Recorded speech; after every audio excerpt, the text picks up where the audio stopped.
Ninang at Mommy Daddy, this is Sharing and Scaring. Dahil may papaliwanag ko sa inyo kung ano nga bang magandang dinudulot sa atin ng paggagamit ng tamang hashtag sa ating mga content. Lagi niyong tatandaan guys, dapat ang ginagamit nating hashtag ay naaayon sa content at nilalaman ng ating content. Hindi po tayo pwedeng gumamit ng hashtag na wala namang kinalaman sa ating ina-upload na content.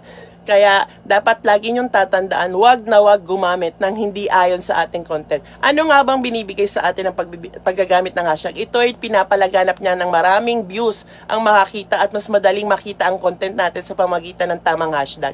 Ang hashtag ay pwede tayong gumamit sa 3 hanggang 30 hashtag sa ating isang content at dapat hindi rin tayo wrong spelling pag gumagamit tayo ng hashtag dahil pwede tayong magkaroon ng restriction.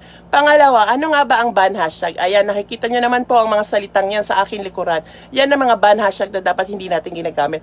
Dahil ito ay konektado sa karahasan, pag-aabuso at paglalabag sa batas at kung ano-ano pang mga hindi tama at naaayon sa ating mundong ibabaw. Kaya wag na wag kayong gumamit yan at maging aware tayo.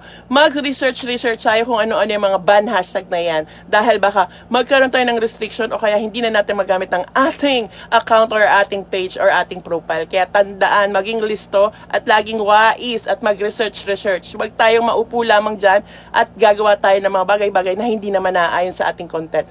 Sharing is caring, that is me! PM lang kung may tanong.